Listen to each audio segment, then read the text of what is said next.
This is your Minute to Live It for Monday, June the 12th. Yesterday we talked about three enemies of the human soul, and those are the devil, the flesh, and the world.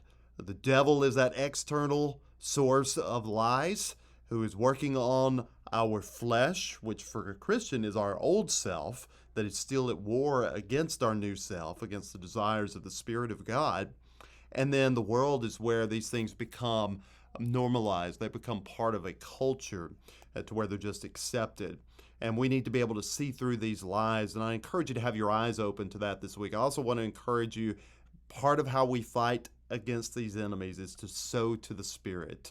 Is to stay grounded in the Spirit of God. You can read about that fruit of the Spirit, the 9 components of that in Galatians chapter 5.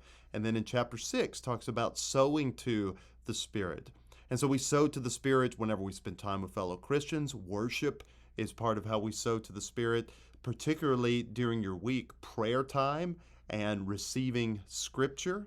Time with fellow Christians whenever you have opportunity for that. Time in service to others.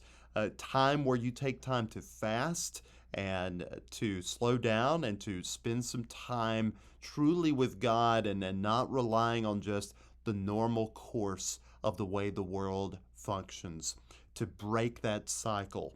I encourage you to find ways to do that. Let's sow to the Spirit this week. Let's be on guard for these enemies and what they are trying to do to us. Have a great week. Be strong in the Lord.